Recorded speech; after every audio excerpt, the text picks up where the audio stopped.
Welcome to it, sports fans. It is that day, Monday, the first day of another great week on planet Earth. The third rock from the sun. Great show. If you're old like me, you remember that one. Welcome to it. After a weekend of obviously having COVID, which I didn't want to talk about, but it becomes a central theme in your life if you want to try and be a victim in life. And there's nothing sweeter than actually just telling people what a victim you are.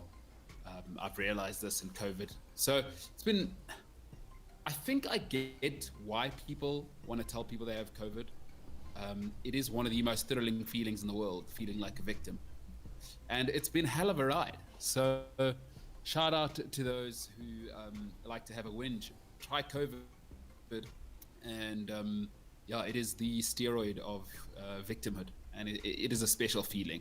It's been incredible this weekend. But in all of that, managed to sort of work on the sound issue. And I hope it's a little bit better today as we go into week 2 of quarantine this week on the 7th of June, 2021.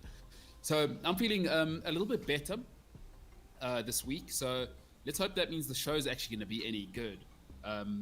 Hasn't really been good for a while, and I take that upon myself. You know what I'm saying? You got to, you got to keep it real, is what the kids say. You got to keep it real. Had a good weekend. I watched a series on Netflix, the very first one I've actually watched. Yeah, man, starting to regret getting Netflix. But anyway, we'll talk about that in a little bit. But yeah, other than that, tough weekend without Premier League. Like rugby, nice, but I've told you before, rugby has descended into amateur madness, and you saw it on the weekend. Talk a little bit about that a bit later. On Mondays, of course, as I always do, where I was right, where I was wrong, and we'll move on. We'll talk about Man United season. We'll do a report for them. And then, of course, it's Euros this week. Much like kissing your sister, it doesn't really count. Does not. And I've tried to do the fake get involved thing. But international tournaments are really, it is, international tournaments are the equivalent of getting there. The girl you likes your friend. And then you got to take her friend, right? And then you go on terrible dates for 6 months and it's a horrible breakup. But that's international football. So that's not really what we want. And we know it deep down inside. So never nice to get option B, but football is football. We will review Group A. I'll give you my thoughts on who will qualify from there, and et cetera, et cetera. Hope you had a great weekend. Hope you didn't get COVID, by the way. I genuinely hope that for you, because the symptoms are not great. They are not great. But hope you had a good old weekend. Hope you were smooching all the people you love in the world, really. If you got COVID, people treat you like a rat, keep you in a cage. One of my bosses who's got COVID, his wife and his baby are in the rest of the house, and they are feeding him like a prisoner. And I called him and I laughed at him, and he didn't enjoy that. But that's what happens when you get COVID. You're not at your best, and people are going to get laughed at. That's just what's going to happen. All right, as always, I'm not alone.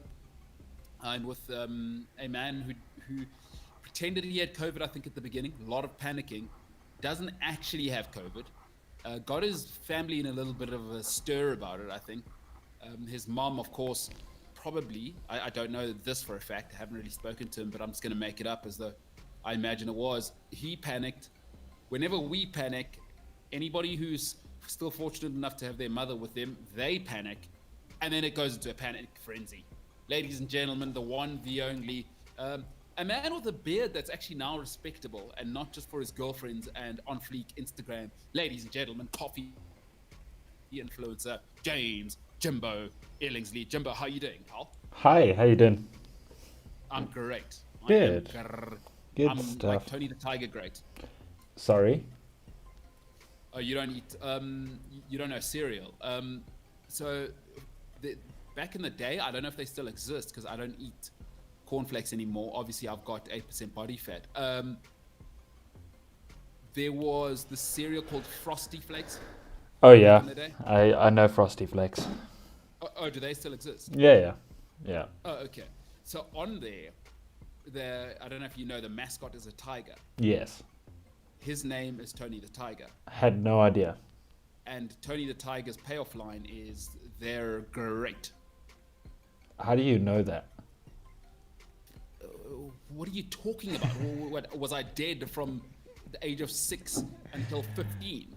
I also had a pretty amazing childhood, and I don't know that. Yeah, well, I mean, some of it. Hey, chemistry graduate, after kid. You know what I mean? Fair enough. Yeah, that says it all, huh? Yeah. And I'm. So I had a phone call with someone this weekend. I am not shy to state my position as being better than somebody else's. That's not something you have to tell me. I'm fully aware. Yeah.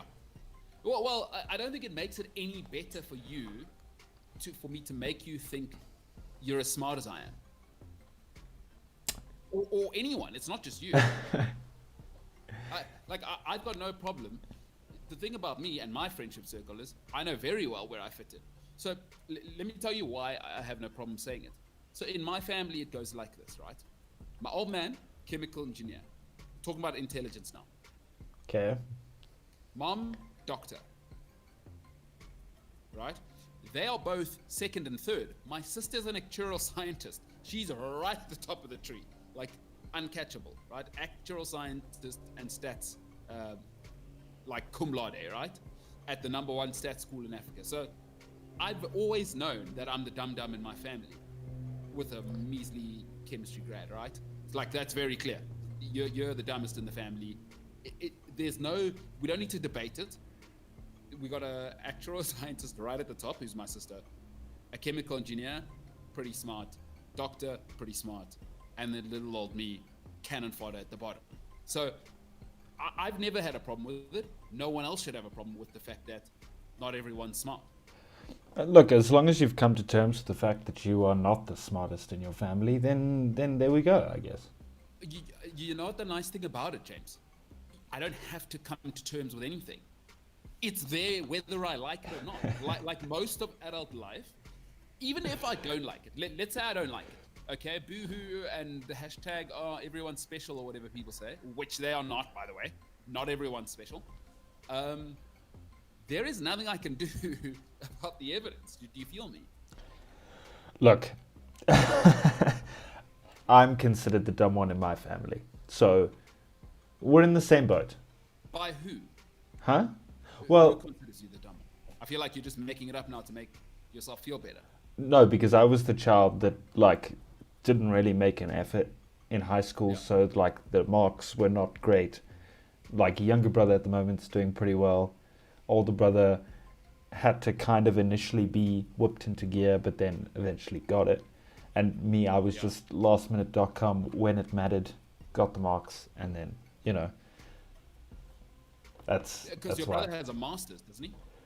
Is he working on his master's now and teaching? I think he's working on his master's now.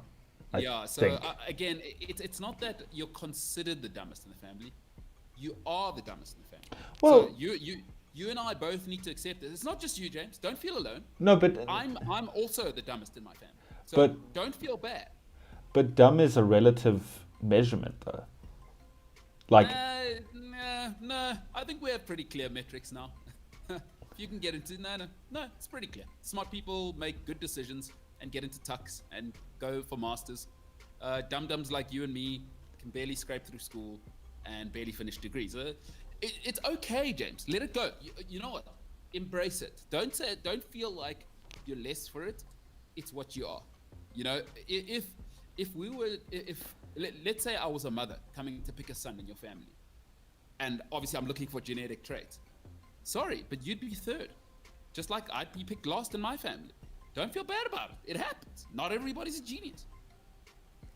let's agree to disagree. Okay. James disagrees that his brother who's doing better than him in school and his other brother who's getting a master's while he just barely got through after is not as smart as him. You know what, James? I'm not your mom. Like, your mom will tell you're special in your own way. You're not, damn it. Just like I had to accept it, you got to swallow that bitter pill, James. Well, how do you think I felt realizing my entire life, actually, I've always kind of known that my family's really smart and I'm an idiot. How do you think that made me feel? You know what I think's happening here is that this has deeply affected you your whole life, right? Uh-huh. And now you're projecting. So I still stick with my guns that being dumb is relative, because I have no idea what happens in any kind of science in the world, but I know a fair amount That's 'cause of you're dumb. stuff in the sports world or in the film world. Like, I have a broad knowledge of things in some fields, but not in others. So it doesn't mean I'm dumb just because I don't know, like, actuarial science. I don't even know what an actuarial scientist does. That's because you're dumb. You don't. Okay. Yeah. 'Cause you don't know that stuff because you're dumb. And having said that, you might think I'm projecting. It was a problem for me in my teens and my 20s, but now I'm a huge fan of everyone in my family because I'm older now. And see, what happens when you get older is that you accept the world as it is, not how you want it to be. And now I support my sister and my mom and my old man in their smartness. So it's setting me free. When you resent the other people, that's when the problems are. You know what I mean? When you're like, wish I was as smart as my sister. Oh, and then you start to actually create some competition that doesn't exist. Imagine now my life is I just support my sister who's extremely smart. You know what happens with her? Now I've got a smart person supporting me. I'm half as dumb as I was before. I got a smart person supporting me. So right now, absolutely no tension about it. And I think to myself, hey, those genes are in me. Now, are they ever going to be released? Probably not. Little tough to be that smart and that hardworking. Ooh, I don't know about that. Hey man, I think you got some things to work on. It sounds like you were in your feels this weekend. I still feel like there's some projection there. Maybe carrying some past traumas with you. So you know what? Again, let's agree to disagree, because these past traumas have clearly affected you. So let's just agree to disagree, shall we? So I need to process this. Huh? Yes, yeah. You need to go away and just sit by yourself while you have COVID. No better time than now. And just process all of your thoughts about, are you really dumb? Are you not dumb? Okay, I just want to say at this stage, there is nothing to process. I've told you, in the context of my family, I am the dumbest. That's not me having a crying fest. Am I a natural scientist? Could I have gotten into that degree? Absolutely not. Could I have gotten into chemical engineering? Absolutely not. Could I be a doctor with my marks? So no, that's not me carrying anything. That is literal. But again, that doesn't make you dumb, though. Yes, doctors are... Well, relative to my family. Okay. Again, relative to my family, yeah. Yeah, but then again, relative to your family, but you also know football formations and tactics like the back of your hand. Yes, but I'm pretty sure my sister, if she put her mind to it, that figured out how to build business models with like 67 variables, which is what actual scientists do, with every single mathematical possibility worked out, and understanding every methodology within that, projecting. If you moved 1 cent within a budget, she'd be able to reproject that for you. I'm pretty sure if she applied a little bit of her noggin to 442, I'm quite sure she'd figure it out. Okay. Now, if I applied my mind to actuarial science, would I be able to figure out? No chance. Okay, fair enough. But I know for a fact that you have some stuff going on behind the scenes, some stuff that you're working on, that I know for a fact is not an easy thing to do, and you need to have some sense of IQ to do what you've done. And I just feel like that's why being smart is relative, because not everybody can do what you've been doing behind the scenes for the last 6 months or so. Hey, James, shout out to you making me feel better. And I'm not sure if your mom will be listening to the show, but she'll be very proud of the young man she just raised, trying to make other people like me who are barely smart enough to be to wake up in the morning and feel better about themselves. So shout out to you, James. And hey, shout out. I feel you. I feel you. I feel you, my brother. Look, no need to bring yourself down on a Monday, you know? No, hey, feeling great weekend, feeling good. James, how was your weekend, pal? Before we get into it, so much sport happened this weekend. We're not going to have Spike Formula One today. He'll be back in 2 weeks' time, or we'll see if we can get him on later this week. But what did you get up to this weekend? Nothing, actually. I did a bit of work yesterday. Saturday did barely anything besides watch Netflix and lie next to my heater. Friday did the whole Cards Against Humanity video call thing with the friends. That was a lot of fun, actually. Oh, yeah? Outside of that, nothing really. I wanted to watch a couple of the Euro classics that they have on Supersport at the moment. Because they're televising like past finals and semi-finals, but didn't really get around to it. Mm-hmm. Watched the F1 yesterday. Very exciting stuff. Lots of controversy. That doesn't mean I'm dumb just because I can't say controversy. James, I recently heard being dumb is a relative thing. So it is. It is relative. Just because you can't say words doesn't mean you can't do other stuff. There you go. You know. Yeah, that was my weekend. I really didn't do much. I stopped smoking yesterday. Wait, what? I stopped smoking yesterday. What happened? Oh, okay. Ladies and gentlemen, breaking news. Huge moment in James's life. And by the way, James, this is a huge statement now, because in my mind now, if you say this, you know what kind of person I am. You've now stopped smoking in my mind. But James, break the news. James Ilsley, ladies and gentlemen, huge news. Jimbo, what are you talking about? Exactly that. I stopped smoking yesterday. Last night, before I went to bed, I had my last cigarette. So, yeah. What happened? Well, I just felt like, COVID changed everything. It's going to do that. COVID will do that.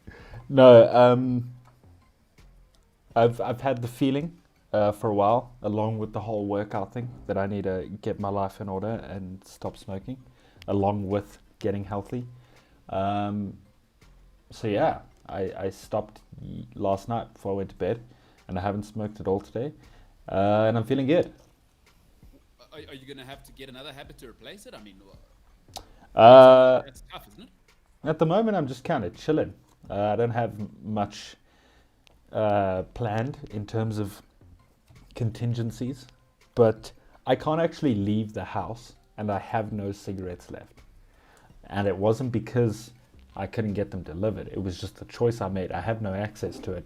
It's going to be a little bit easier, you know? How long you been smoking? Since beginning of 2016. 5 years? Yeah. 5 years? Yeah. You're 24. I am 24. So you've been smoking since your teens? Well, I mean, all the times that I smoked was legal. It's just... No.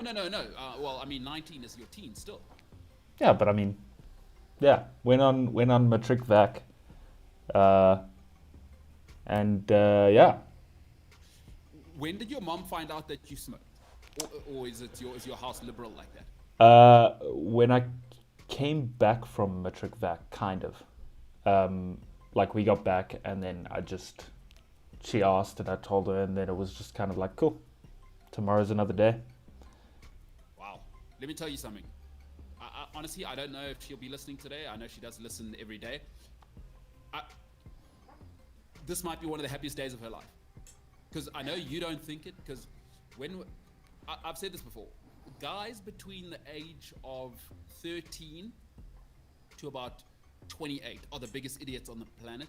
We only think about ourselves, and I still haven't grown out of that phase. So Actually, you're more mature than I am, I would say, in that sense. Which does actually make me smarter than you. No, that's true. Shout out to you. What do they call it? Emotional quotient, EQ. Yeah. So, because you're just at an age where you're just thinking about yourself, and even then, your mom is gonna be ecstatic, and good for your mom. You know, I'm a fairly decent human being that she raised. Let's not get ahead of ourselves here. You just quit smoking last night. You didn't save children in Gambia. Well, not that you know of. I could have spent my formative years as a child nurse in the outer regions of the Ivory Coast.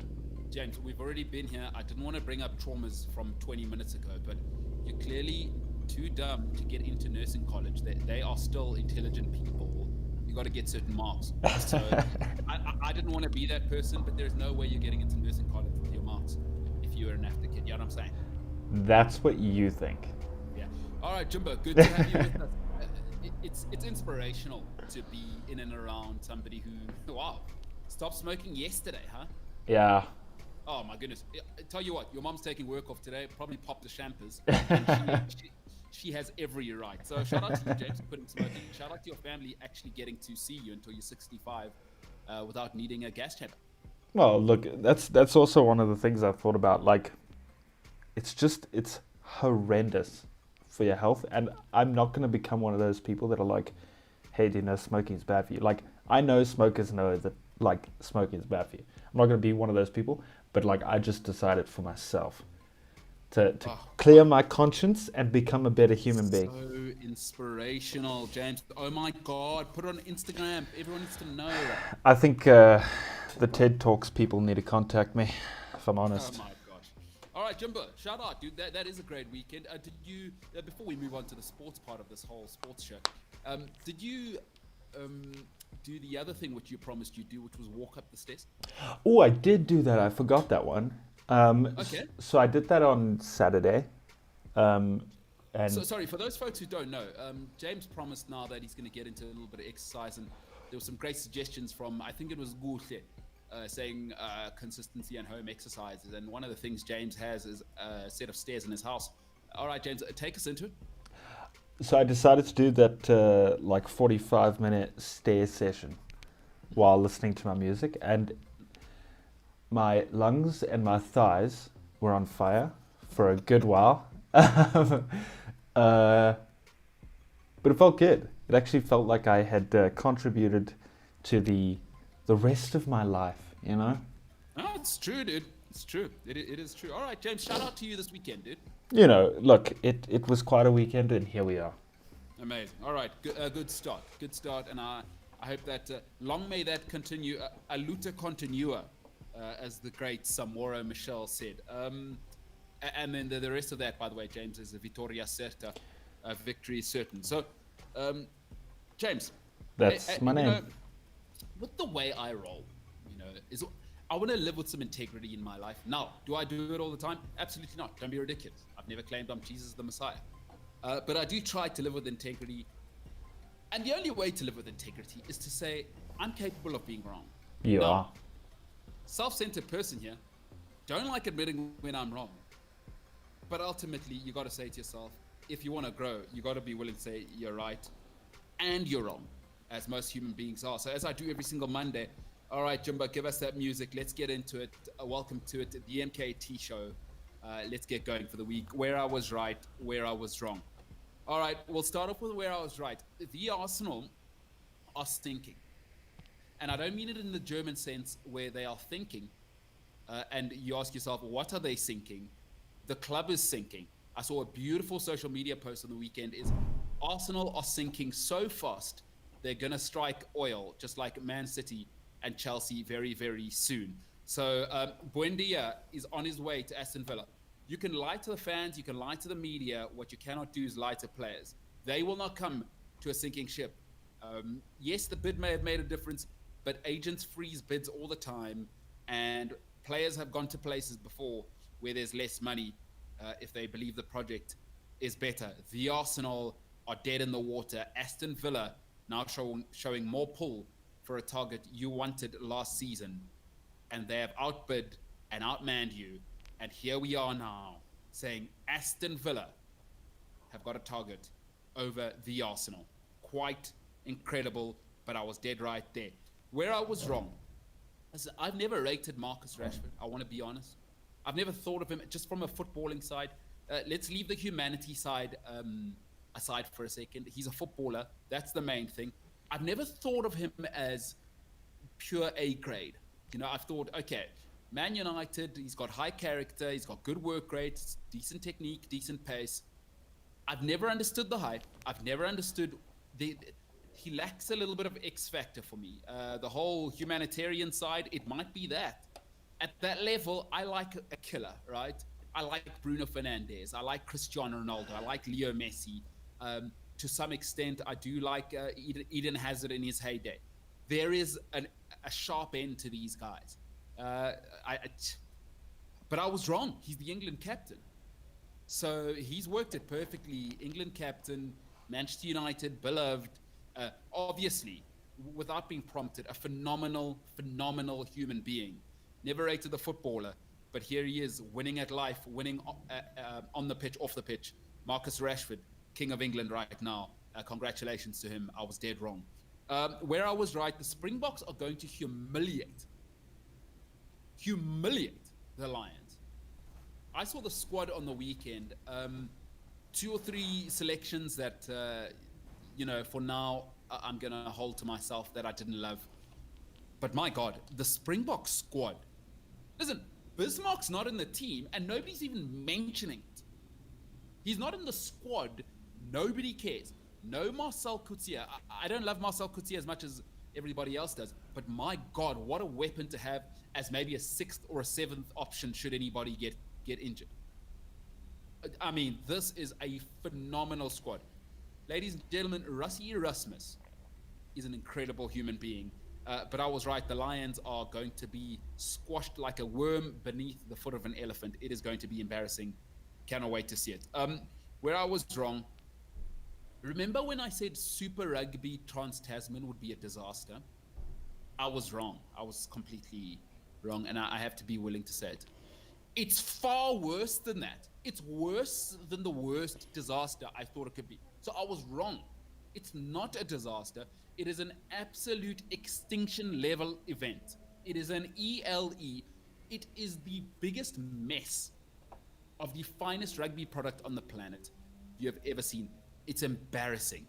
I believe there's been 2 Aussie victories in the entire tournament. The Brumbies got away with one on the weekend because Geordie Barrett can't kick. But Lord have mercy. I was wrong. It's not a disaster. It's possibly the worst thing that's ever happened to rugby. Hey, saw it coming. I mean, what do you want? Where I was right, Ruben Diaz, player of the season. He's the best player in the best team. What do people want? Stop telling me about Harry Kane. Harry Kane can't elevate his team into the top 6. Forget about top 4. Sorry, I'm not interested in purely individual awards. And this is not an individual award. Again, he performed at the highest level with the most demands. Harry Kane, no demands. Everything's comfortable. Everyone passes you the ball. You take every penalty. Do me a favor, Harry. I was dead right there. Where I was wrong, Phil Foden's the young player of the season.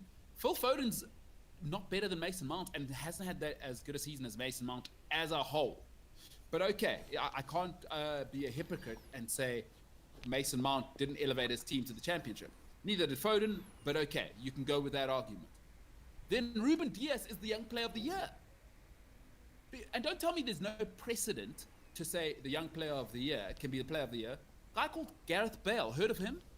He won it. So why can't Ruben Diaz? Ruben Diaz has been better than Phil Foden. We know that. You know how I know that? He's the player of the year. If he's the player of the year, he's also the young player of the year. Ipso facto. I mean, what is going on here? Is this a participation prize now? And I'm afraid that's what this looks like to me. Phil Foden should be nowhere near a player of the season award, young player of the season award. It's embarrassing, absolutely embarrassing. Ruben Diaz should have got that both. Where I was right, Pep Guardiola, manager of the year. Why was anybody suggesting anything different? Why? Why are you doing that? Sorry, you don't want a prize for handing out participation awards. Pep has been insane.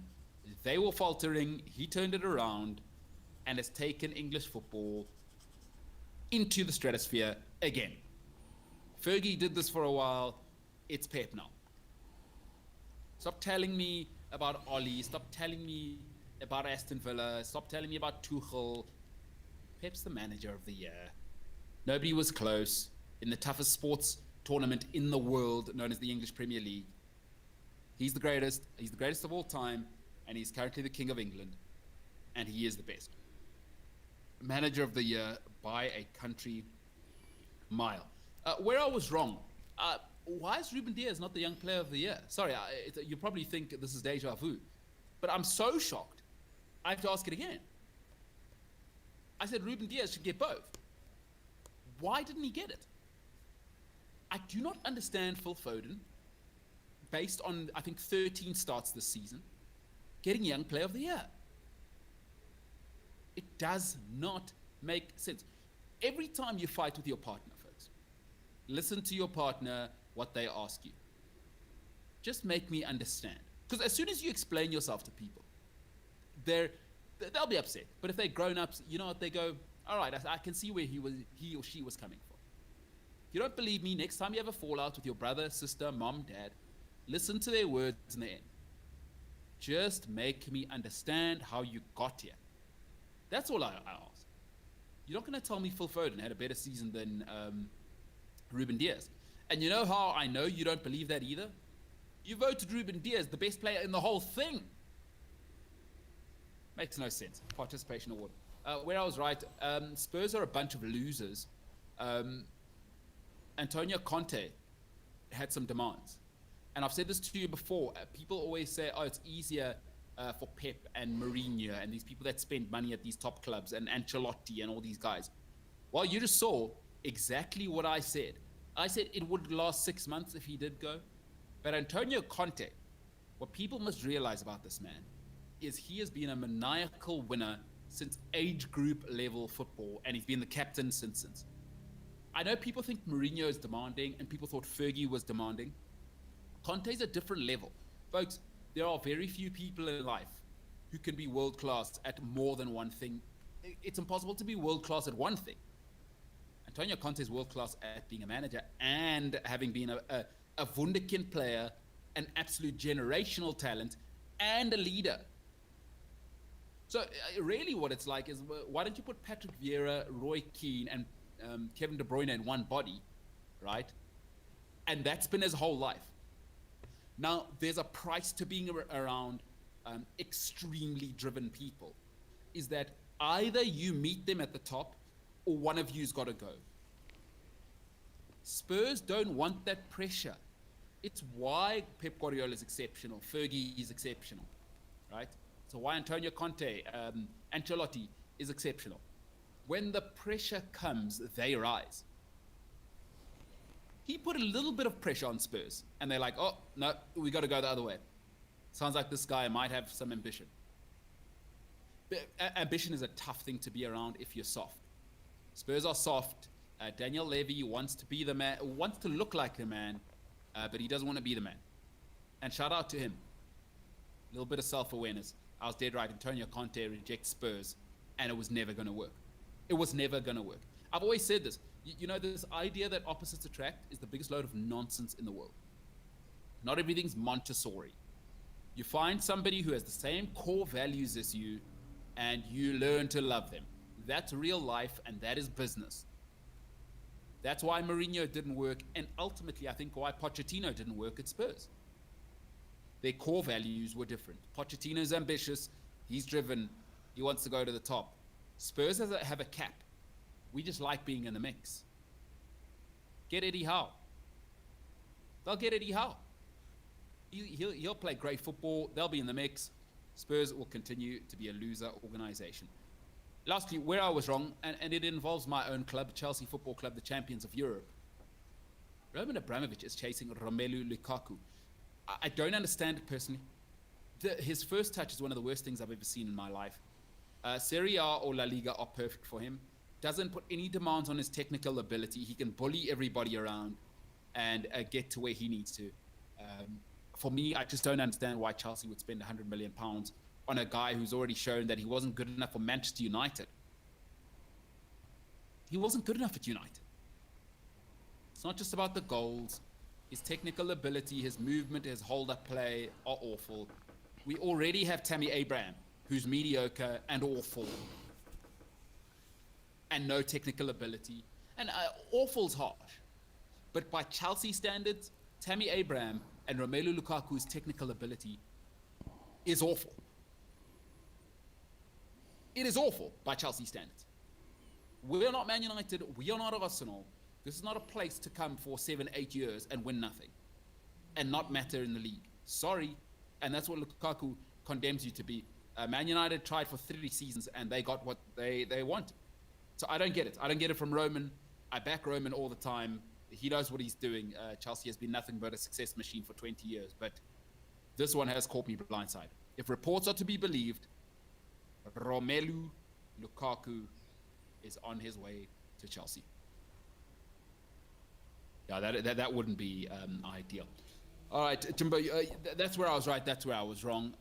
I couldn't bear the thought of Lukaku at Chelsea, to be honest. I think you may have left something very important out. What's the story?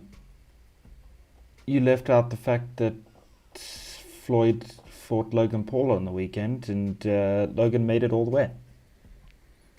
Did he? I didn't watch it. I mean, I've got I find that about as interesting as a vegan finds a steak.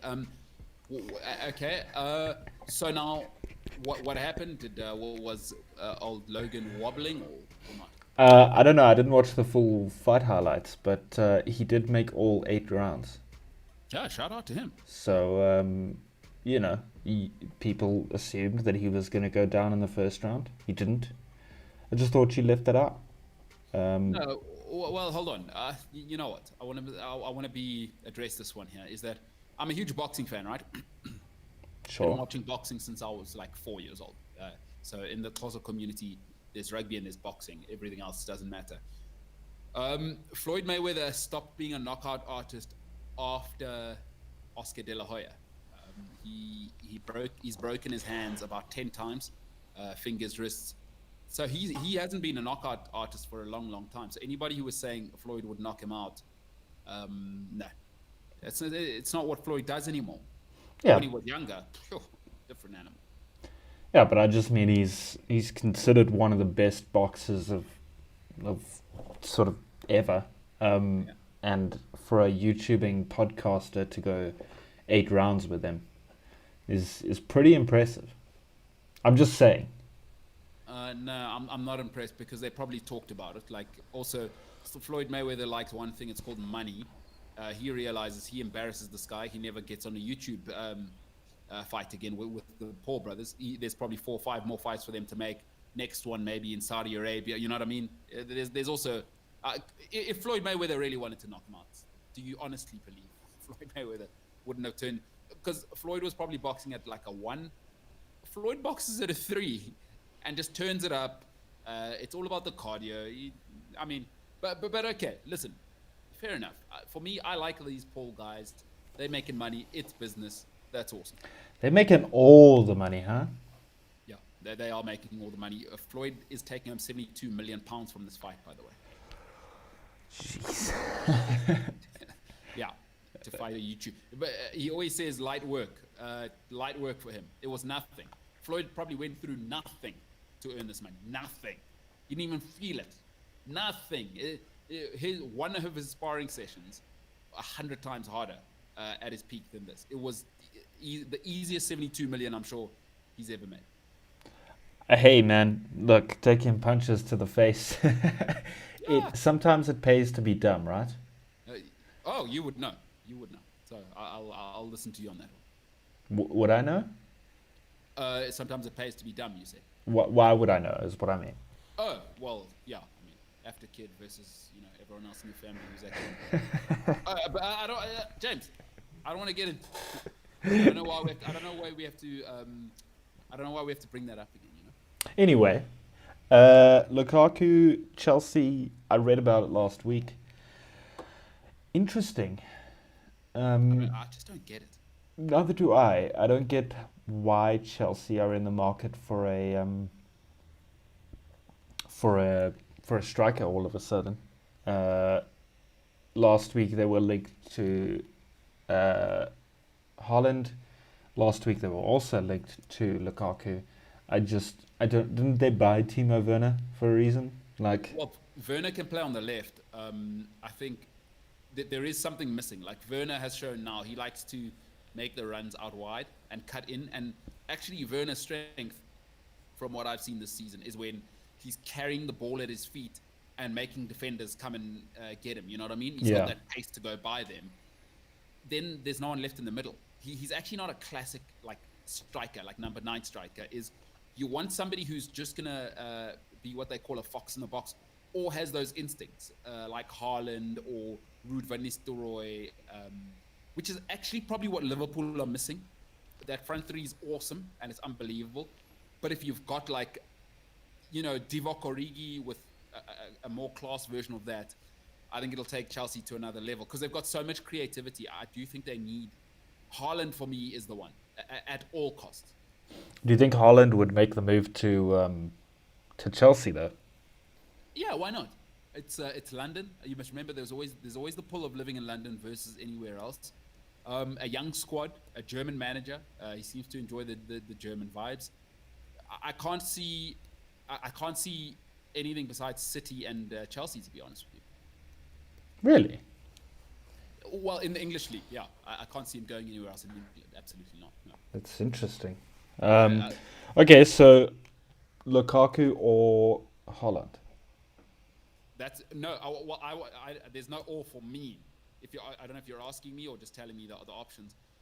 I cannot stand the thought of Lukaku over Haaland. You don't rate Lukaku at all. Not one bit, because I've already had. What have I told you before? Remember, we already had Lukaku at Chelsea. You did, yeah. When he was a Don't lot younger. don't ever get back with your ex. The reason you broke up with them will always exist. And I know people always say people grow, people change, people don't change. Lukaku's still the same guy, a little bit better now. He Technically awful. he did light up Serie A last season though. Yeah, but I mean, James, Syria, you know, let's be real. What do you mean? No, come on. Serie A is 2 teams. Is it though? Yeah, Inter, Juventus. Everyone else is a laugh. Okay. A laugh. It's hilarious right now to even think that's. And also, it's one season. James Beattie once won the top goal scorer season in the season for one season. Kevin Phillips once won the top goal scorer at Sunderland in the league. One season doesn't make you a world beater. Do you know what I mean? No, no, I'm just saying. I mean, it does show what Lukaku is capable of. I believe me, as a Liverpool fan, I know that one season is not your entire career. But I mean, it shows that Lukaku still has something, you know? I've seen him in the Premier League enough, James. United was abysmal. Chelsea was even worse. For me, I'd rather let him be United or I don't know if Liverpool want him. My old man used to say something beautiful. People always show you who they are. Believe them the first time. He is technically inept, extremely strong. Extremely strong. He is an ox, huh? He can body a player without trying. Yeah. Not enough, though. For me, it's not enough. Haaland gives you all of that, plus 5 years younger, 5 or 6 years younger. I don't even see a comparison, personally. Sure. Okay. Yeah. Look, I mean, Lukaku wouldn't necessarily be my first choice for a striker either. But I don't know. Maybe he comes to the Premier League and he lights up the Premier League as well. You know? We'll see. Hey, in Roman we trust. I got that wrong. I thought Chelsea would have moved on, and I'm big on moving on in life. Like, it was good while it lasted, mate. Let's move on. But okay, looks like Chelsea ownership want to have him. James, I want to tell you something that happened over the weekend as well. Made the mistake of watching a series that was recommended to me. The series wasn't too bad on Netflix. Not sure if you've seen it, Lucifer. Oh, Lucifer is such vibes, dude. It's so good. Okay, so you liked it. I did. Okay. Oh, and what I see, there's 5 seasons. There's no way. I watched season 1, 13 episodes. It can get a little bit dry at a point. I think like towards the end of season like 2, maybe 3ish, it gets a little bit dry. Um, but it's good. I enjoy it. I don't watch it religiously. I did when it was on Mnet. Okay. I watched the first, I think, 2 or 3 seasons on Mnet, Mm. and then I just kind of lost track of it. But what I did see, pretty good, actually. Yeah. Season 1. That's enough though. I mean, I'm not gonna keep watching. I see what the show is now. I can't imagine there's any more character development or anything. But the end of Uh, season 1 ends on such a cliffhanger. How on earth did you just like stop? Well, because I see where it's going. That's what it is now. That's what he is as a character now. Everyone's been established as a character and what they are. I see where it's gonna go, right? And it's just like, oh, okay, all right. So there's nothing left for me. I'm not investing in something where I could write the rest, and I'd probably be right. Okay, so that didn't work out. What about No, the? but not bad. Listen, not bad. I'd say I'll give it a 6 out of 10. Yeah, the guy's good. He's perfect as the character, whatever his name is. The psychiatrist lady is very funny. She's from Will and Grace, I think. Mm, Yeah, no, very good show. Not great writing, decent acting, big budget, and ultimately, I guess, a modern day show. So, but yeah, that's that. I'm not going to be watching any more of that. you know the demon in that show speaks Afrikaans as her demon language. I didn't. I haven't heard her. Yeah, yeah. Yeah, I That's the lady who looks after the bar. yeah. I think it's season 2. She goes to the therapist, and then like she's speaking to the therapist, and then um, she says something in her demon language, but it's actually Afrikaans. Oh, okay. Well, you know, people. Some people say, including yourself, James, that Afrikaans is the language of the devil. That's what you say because you don't even speak it properly. I did not say that once. I don't know. Your family moved. Your family moved 1,200 kilometers away. Yeah, there's some evidence. The evidence is piling up. I am not. I'm not entertaining that. I refuse. I'm just not I'm doing just it. saying. I'm not saying Afrikaans is the language of the devil. I'm just saying people like you, James, who kind of spit in the face of being Afrikaans by not actually speaking their own language properly. Again, you're making me believe that you went through something this weekend, and this is just part of the projections that are coming out in the beginning of the show. Oh, is that how you're gonna justify you turning your back on your own community? Is that what you're saying? I didn't turn my back on the Afrikaans community. What do you mean? All right, James. All right. Okay, James, take it easy, pal. Jeez. I just, I didn't write Lucifer. I didn't decide that her demon language has to be Afrikaans. Afrikaans, I guess, is, how to us, whenever a guy is a Russian person and they speak, or it doesn't even need to be Russian, actually, I've realized. Anything, Bulgarian, Arabic, Russian, you know what I mean? Any sort of the Slavic language, Yeah. Serbian, immediately he's a bad guy on Yeah. screen. Mm-hmm. So Yeah. I think Afrikaans has that kind of, you know? Oh, so what I'm hearing is you're the one that actually thinks that the Afrikaans community is evil. What? That's what you're saying. I've You said certain languages are typecast. would that, and then you related it to Afrikaans. Yeah, while saying I can see how they got there because of hoi, you Well, know? that's first of all not how Afrikaans people sound. Secondly, that is kind of how she sounded in the show when she spoke Afrikaans. It was very throaty, you know. Yeah, yeah. Goeiemorgen. Yes, you kissed your mother that mouth. All right, no, that's good stuff. So, yeah, I just thought I'd share that with you. Netflix so far not a good investment. I probably need to get into some of the series. Listen, I watched Our Planet again on Thursday, Friday, I think, Goodness. and I watched the High Seas one. I think did we already talk about that?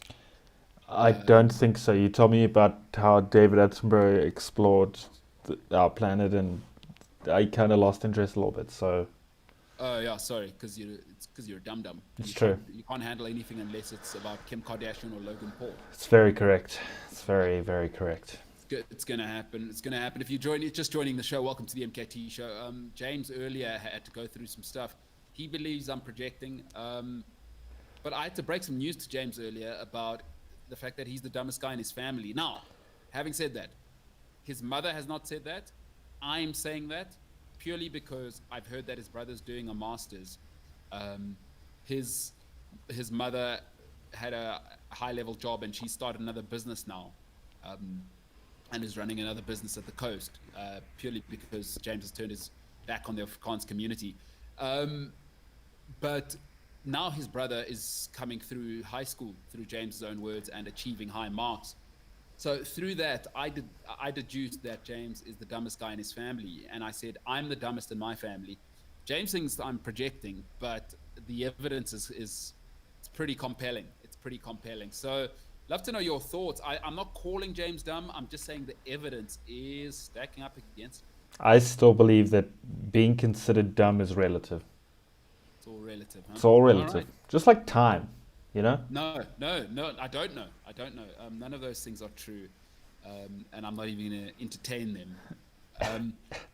But you talked to your lady this weekend? I mean, now that you're pretending to be ill and stay at home, or it could be an avoidance tactic to avoid her. Is that something that's come up in your relationship?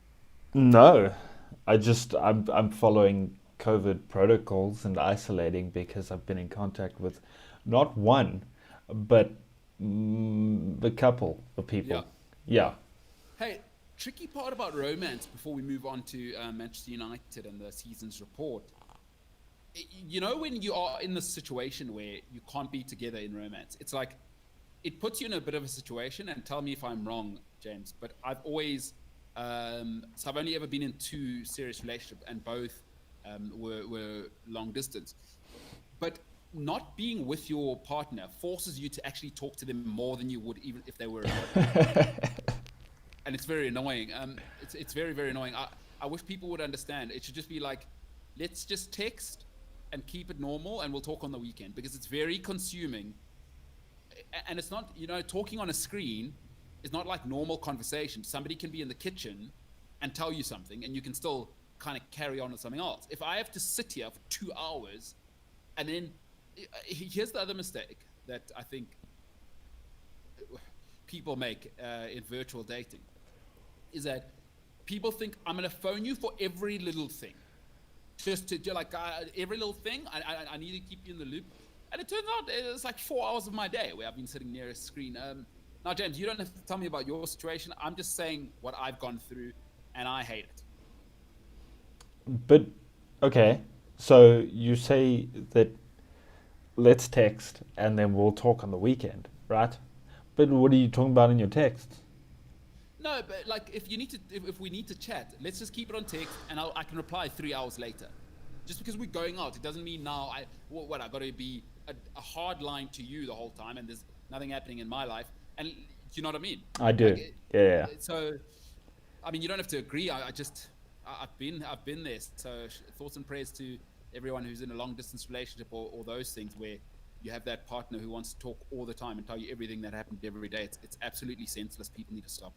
Is there a specific reason that your 2 serious relationships are long distance?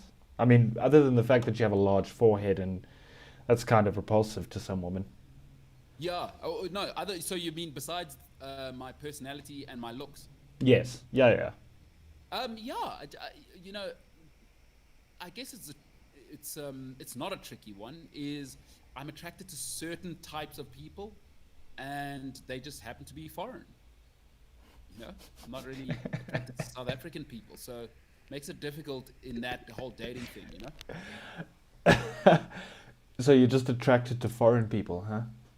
Well, yeah, they have to be from a particular part of the world. You know, Like Scandinavian, the Baltics. or the Baltics. Yeah. Well, and a certain part of the Baltics as well. Listen, I do love Serbians, but no, sorry. Been there enough, got enough Serbian friends. That ain't gonna happen. Central Europe, though, in the mix: Slovakia, Czech, Croatia, that region. You've got my attention. Any specific reason as to why? Because they're grown-ups. You know, that their societies raise them to actually just get on with things. Like so I don't like soft people, and I don't find it attractive when people are soft. And the people from that part of the world, like very, very independent, extremely driven, and no nonsense. I like no nonsense. And willing to snap your neck with their bicep. Where's that from? Well, I mean, you know. I think there's big girls everywhere, James. You live in South Africa. There's big girls everywhere. Yeah, but like people or women in the Baltics are generally relatively built, aren't they? Where have you got that evidence? I've never seen. I lived in Russia for 6 months. I've never even encountered. Are you talking about weightlifters in the Olympics? Yeah, that's just where I thought your element would be because you're into sports. So I thought you'd be into like the burly chick with the massive muscles. So what? Number one is, where the hell am I going to meet an Olympian? Do you think Olympians are just walking around? James, Olympians aren't after kids. They're not. They're not just. You can't just pick them out from anywhere and put them through after. That's not how it works to be an Olympian. I do have an answer for where you can meet Olympians. Let's hear it. Tokyo 2020 in Japan. No, I can't. You're wrong. We're red listed from Japan. So Correct. Sorry about that one. Anyway, what was your next question? Don't feel bad, James. You're the dumbest in your family, so I can understand why you'd ask such questions. Well, look, I just I just thought that would be where your sort of sphere of interest would be. Well, I'd have no problem with it. If you can introduce me to somebody who has made it to the Olympics, they're probably my type of person. The amount of drive it takes to get to the Olympics. People always think Olympics start at like 18. It is very rare. Olympians are spotted generally 8-9 years old, and they are fast tracked, and it's about 15 years of commitment, unless you're Michael Phelps or these types of anomalies.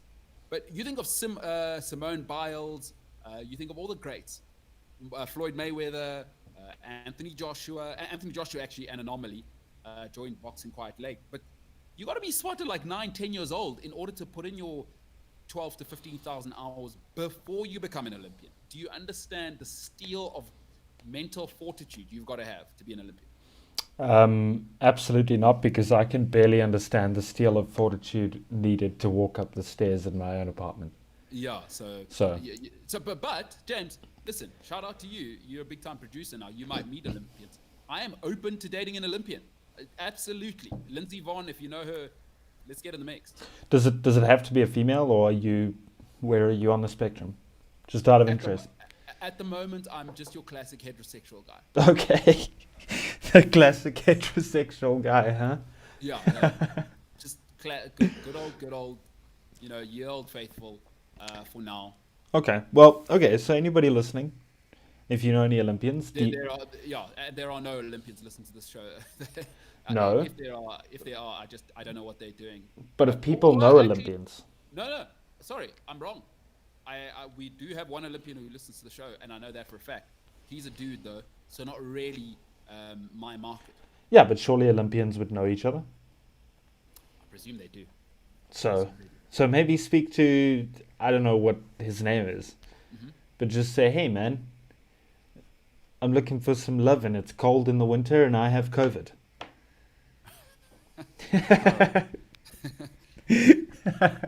That was so cringy. Oh man! Imagine! Oh man, that's awesome. I'm looking for some lovin'. It's cold in winter, and I've got COVID. Yeah. Is that my pitch turn? Yeah, and then you say, at the end, I'm single and ready to mingle. What do you think? Do you think it'll work? Yeah, James, stick to producer. Yeah, but look, again, you're a great guy and you've got your lady, so good for you, Look, I'm clearly doing something right that you're not, so. No, hey, see, again, when I give you feedback, you get a little bit emotional. You said I've got a massive forehead and I'm revolting to women. It's true. What did I say? I didn't say anything. I took that as feedback. Nice. That's all I can ask for you. No, well, I wish you would do that when I tell you the dumbest guy in your family as well. Look, you did tell me just now I didn't fight back. In the beginning of the show, a little bit, and now I'm just kind of, you got to pick your battles. No, that's not the response. It's just accept it because the evidence is compelling. But okay, I want to move on now. Let's quickly do Man United's season report. So, welcome to it. By the way, if you are looking for the podcast, the MKT Show is available on cliffcentral.com, the Cliff Central app, or wherever you get your podcast. All right, over the last few days, I've been doing report cards because it's the end of season, like end of term, everyone's nightmare. My personal end of nightmare. There's only 2 report cards that matter left. I'm doing the traditional top 6. Let's move into it. It is Man United today that we're going to get into. Let's start with the squad. Man United obviously coming second on the table. But let's start with the squad. For me, the defense, I give them a D. The keeper was poor. The centre-backs were poor. And I know Man United fans like him, but the right back's poor. At this level, you can't be that limited. What you've really got as Man United is a centre-back at right back. That's what you've got. He has 0 technical ability, and once he crosses the halfway line, he is useless as an asset. If you want to go to the next level, you've got to be able to put pressure on teams, and that means not only crossing over the halfway line, but camping in teams' halves. You can't with Aaron Wan-Bissaka because the delivery is poor, so it's turnover ball, and he doesn't have the ability to invert, so he can't help you with ball retention and circulating the move. So for me, everything at the back is poor. And here's how I know that. Fred and McTominay had to babysit them the whole season. The whole season, Man United were playing 6-7 at the back. 3 at the back with a back 3 of centre-backs. Or even when they were playing 4 at the back, those 2 central defensive midfielders were sitting on top of the back 4. That ain't good enough. Not for Man United if they want to go to the next level. And ultimately, it's why they were so solid. But it cost them on the other end as well. It's probably why they didn't win as many games as they should have. So for me, a D, because they still made the top 2. They were still rock solid in the end because Fred and McTominay would babysit the back 4. The midfield, I give the midfield a C+. Fred and McTominay were reliable all season long. Not spectacular.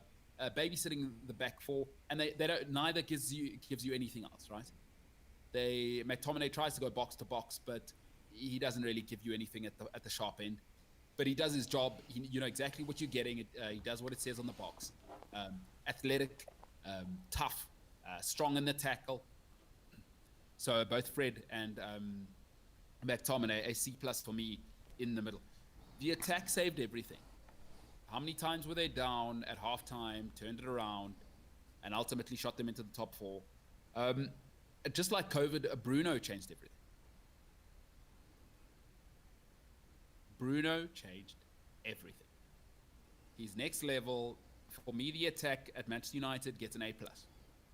They've been quite sensational. Between Bruno, between Cavani, between Greenwood, they have been sensational. This team made it in spite of Paul Pogba disappearing every game.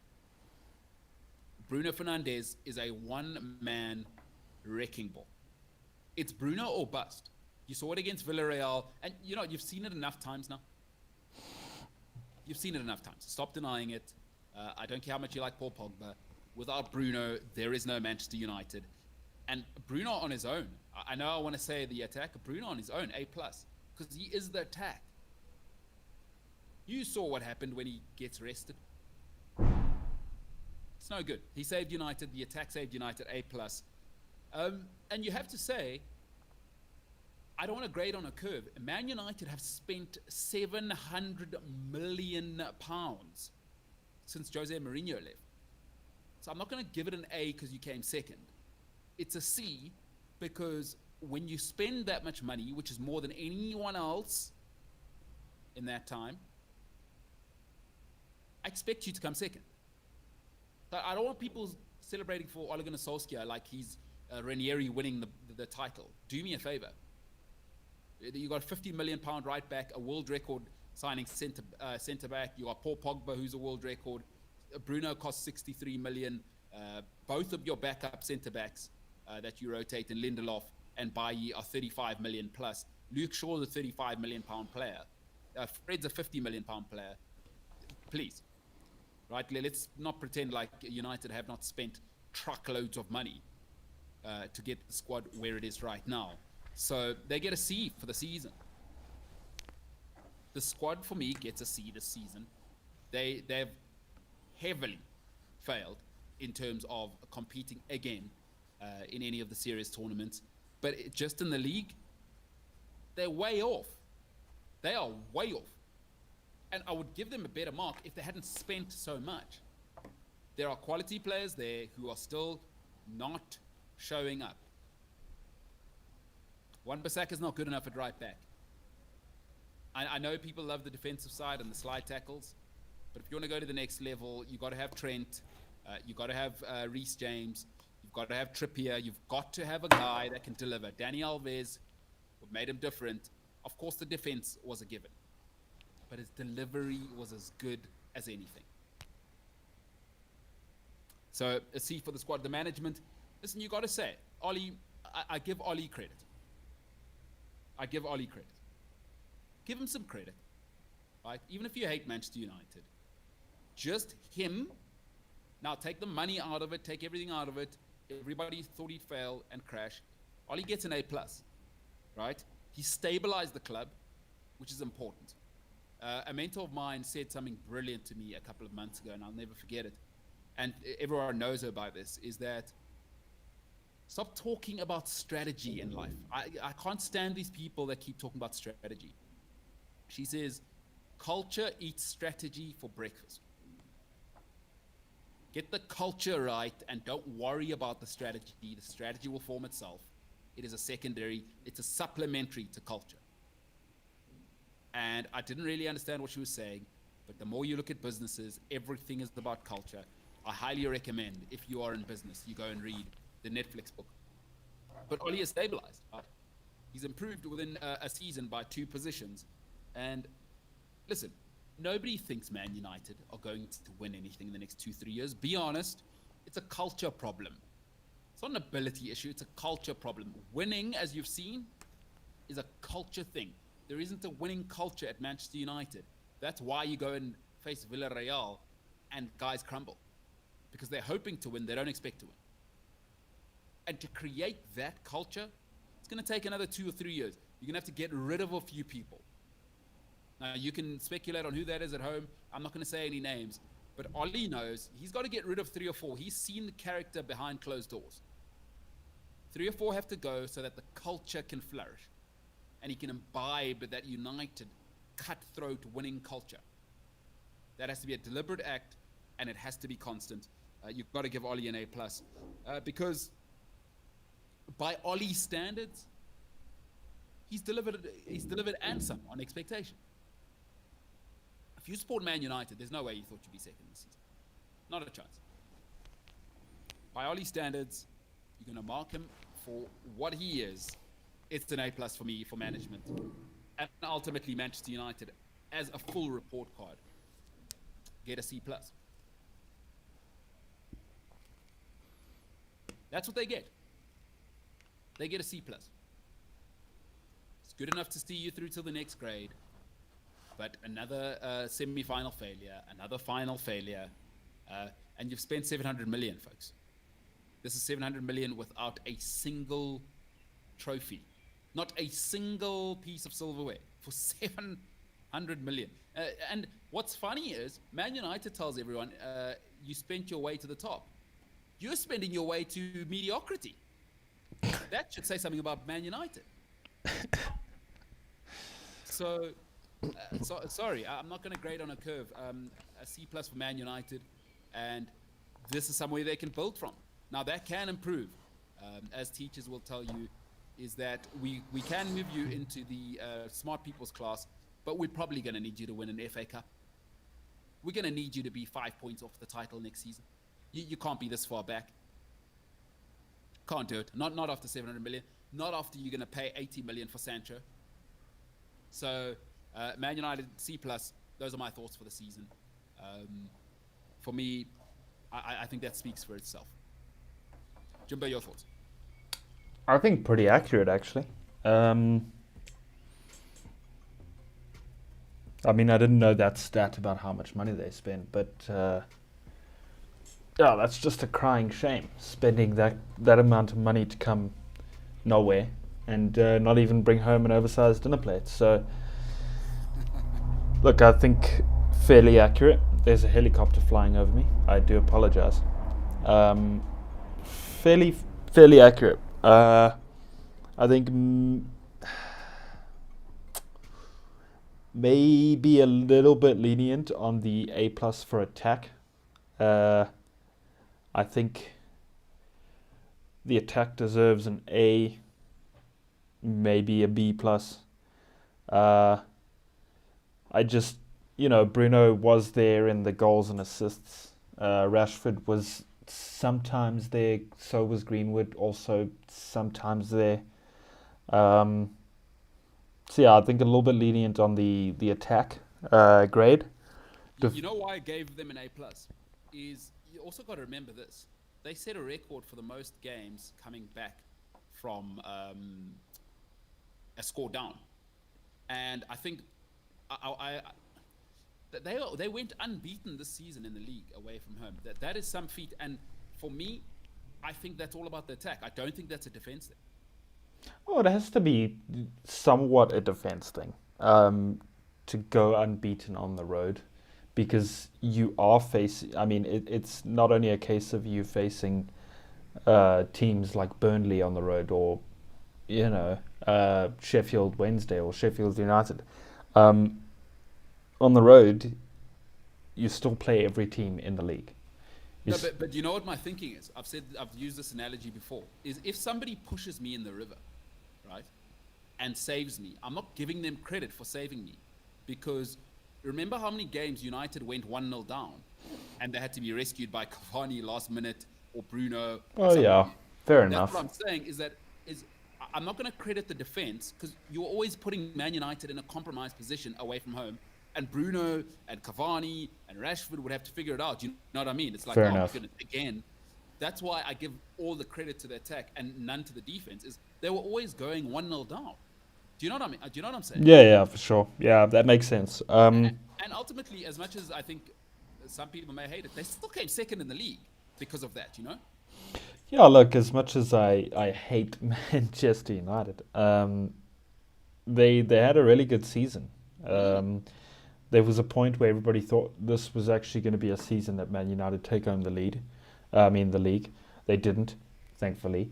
I think that was back in December or January when that kind of whole thing happened. But yeah, I mean, overall, a very good season. A little bit inconsistent.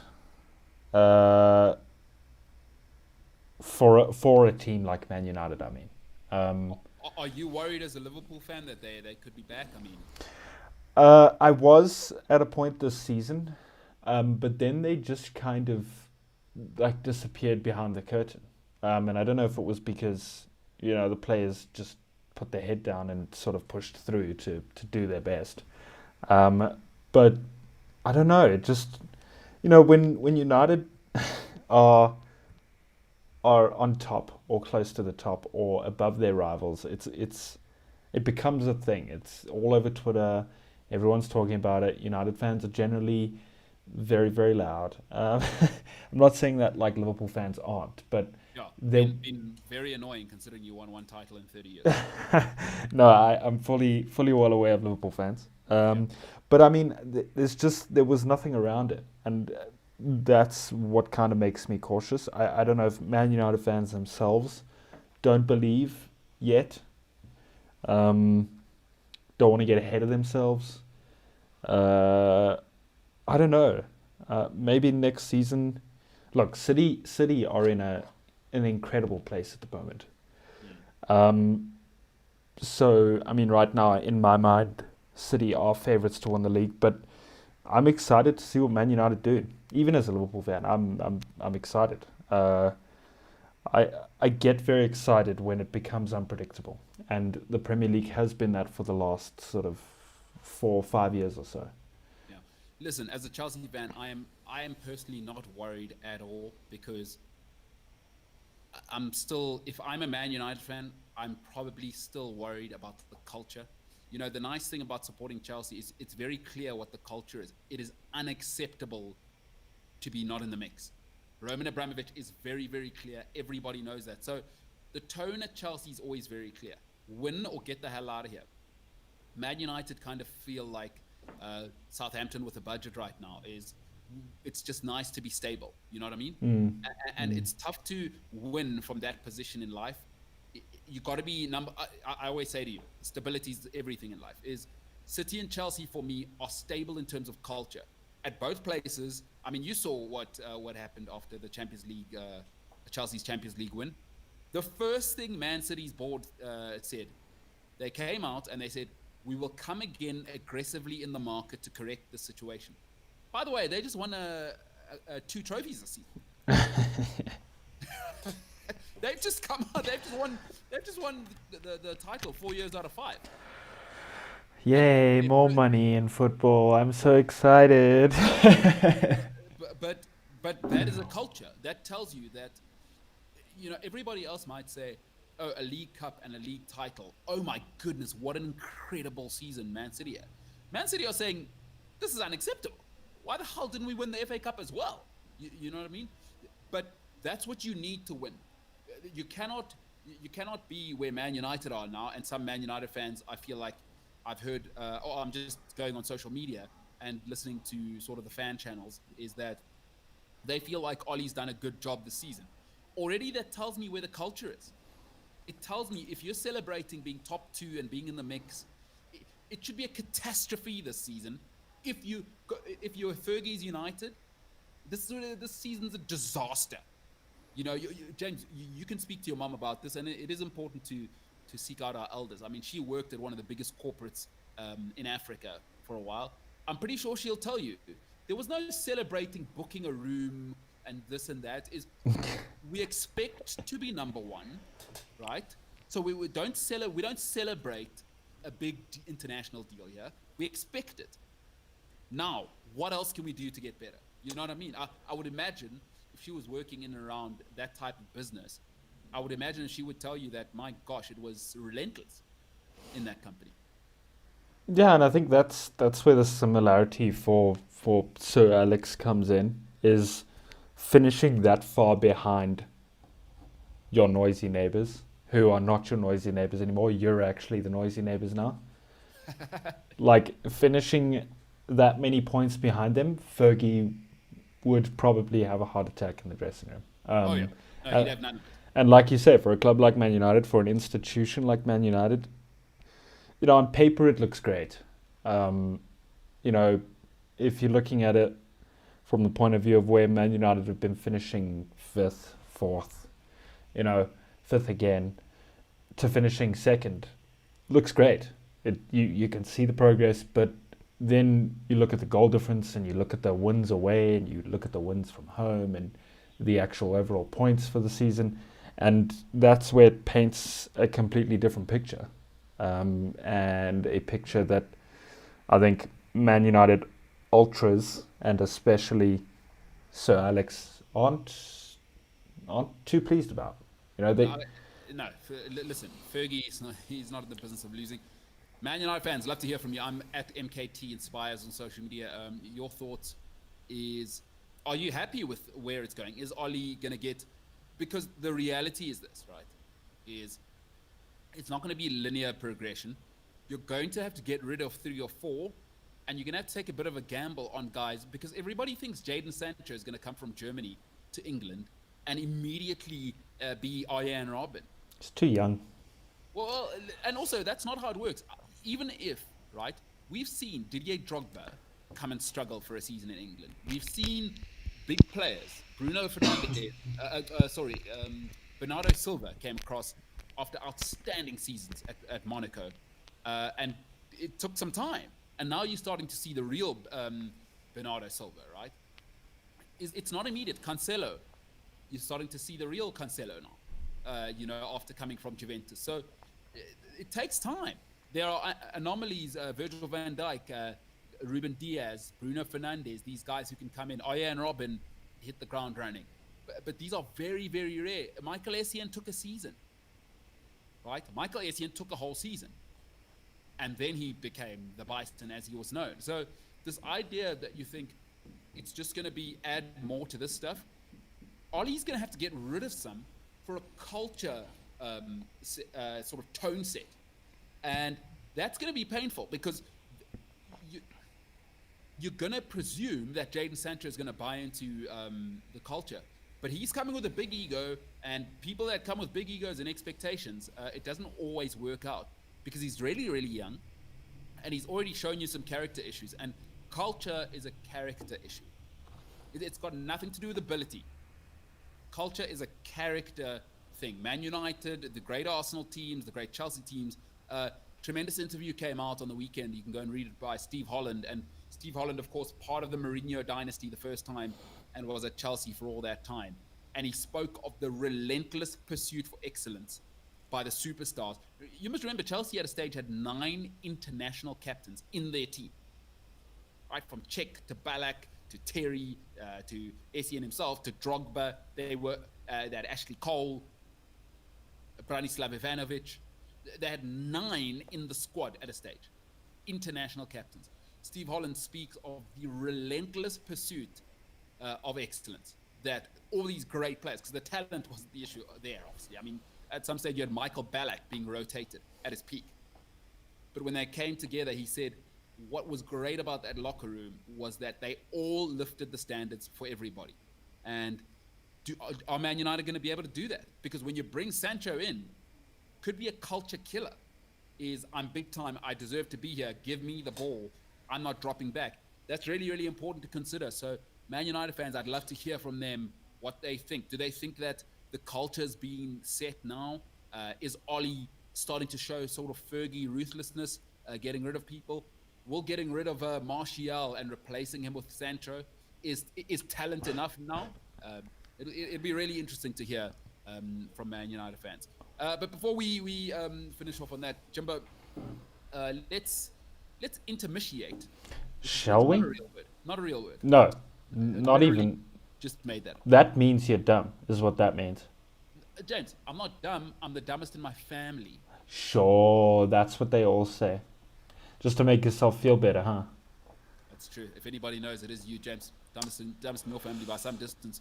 3 brothers, a mom, a stepdad who's running his own business. So, yeah, no, fair enough. Hey, if anybody knows about being dumb, it is James. It is Jimbo, let's take an intermission. We'll be back in a little bit. This is the MKT Show. See you in a bit.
Welcome back to it, sports fans. The MKT Show. We are back in the mix, and it feels good. It feels good. 7th of June. Welcome back to it. By the way, if you are joining us on YouTube Live, please click a like.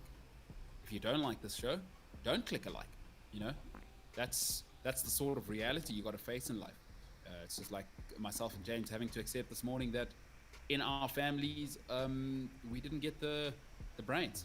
James still struggling to accept it, but I'm fine. I've accepted it, and I support my family, who are very intelligent people. Again, being smart is relative.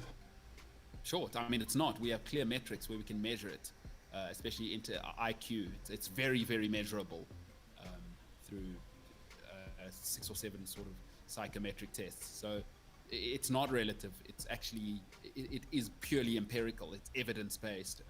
And we can measure whether you're a dum-dum like me and James, or smart like his mom, his brothers, and his stepfather, and like my mom and my sister and my father instead of us. We can measure that, James. It's not relative. So stop saying that. This isn't Montessori. It is relative, though, because what defines smart? Again, I'm smart when it comes to sports, right? And the ladies, and you got a girlfriend, by the way. And maybe the ladies. But you got a girlfriend, don't you? Exactly. So I'm smart in those 2 fields of my life. Yes. But I have no idea how to build a rocket ship with all of the correct things. Doesn't make me stupid. Everything's relative. It does compared to Elon Musk, just so you know. Also, are we talking book smart or street smart? Oh my goodness. These young people that say that, you don't sound smart when you say that. Look, there's just so many variables, you know? That's it, hey. Yeah, so... Smart or street smart? I mean, that is vomit material, if ever I've heard. Well, I mean, they're both semi-accurate measurements. Nah, give me a chartered accountant, thanks. I don't care how you feel. I'd like to, you know how I'd like to measure if you're smart? Are you a CA? Yes. Oh, wow, you are smart. Are you an actuarial scientist? Oh wow, you are smart. Are you a doctor? Are you running the marketing department of a massive company? Yes. Okay. So you've got the goods, because you've done probably, I would imagine, a master's in comms and an MBA to get where you are. So you got some seichel, as the Yiddish brethren might say. Again, let's agree to disagree. James says, you should do a poll, James. Yes. Do a poll. Let's set up a poll. I will set it up after the show. Is being smart all relative? I say hell no. It is very clear. It is measurable, and it's okay to be a dum-dum. Well, not everyone can be smart. Yeah, but that's the thing. Not everyone can be smart at maths. I am horrendous at maths. I know. Horrible. But again, smarter at other things. Okay. All right. Love to know. James, you know what you could do? You could set up that poll right now on Cliff C Sport. Do we have another poll? We don't. We did. Okay, well, that's a poll now. Is being smart all relative? We can set that up on Cliff C Sport. Love to know what people think. I'm not big on having my feelings pampered, you know? Look, again, let's agree to disagree. We're in different lanes. We're clearly never going to agree about this one. I'm fine. I'm comfortable. You know? I'm comfortable in my mediocrity. But James, as they say, James, denial isn't just a river in Egypt. So for now, James, you're smart too. Thanks. It's not just your family who have gone on to achieve incredible things in their own businesses and move to Vietnam and do their masters and are killing it in school. It's not just them compared to you, where we could measure the school marks where you couldn't achieve. It's not just them that's smarter than you. You're smart too. Yes. All right. As you said, agree to disagree. You know, I'm just trying to be on your side here, James. I just feel like, you know, like I said, we're never going to agree on this topic. So let's agree to disagree. There you go. There All you right, go. But, listen, we were going to do Euros. We can do Euros tomorrow. We've got got about 20 minutes before we got to wrap the show up. So, James, because you are smart in other ways, right? Correct. Obviously not the traditional ways we can measure, like in school or with psychoanalytical metrics, which is actually useful because we can actually put you to task as a human being to work and contribute to things like your family and your society. But you're smart in other ways. So the other ways are what? EQ, or would you say you're emotionally smart? That's why you got a lady, huh? I don't know if my Sensitive, EQ... romantic. I have no idea. I don't know if my EQ is good or not. Hey, I'd also like to see in the comments. I mean, if you've got a lady, what got you? Do you think it's your looks, James? Could be your looks. I mean, you're a pretty handsome guy. Look, I don't like to delve into my my own facial features, but if you're asking... Okay, let us have it. Let us have it. Let's hear it. No, that was just a joke. I wasn't going to Sure, continue sure. with No, that. sure. You work it. Speaking of which, James, huge moment for you this weekend. I can't believe I didn't mention it. It shows why I'm single. Not a very sensitive person. You've shaved your beard. What happened there, pal? Well, I've still got the beard. I just Yeah, trimmed but it's it. trimmed, huh? So the power went off yesterday. No, Saturday. Power went off on Saturday at about 4 o'clock, and I decided instead of watching a DVD, because the sun's still out. And also, it's not 1563. You don't need to watch a DVD. We had this conversation, not entertaining it. All right.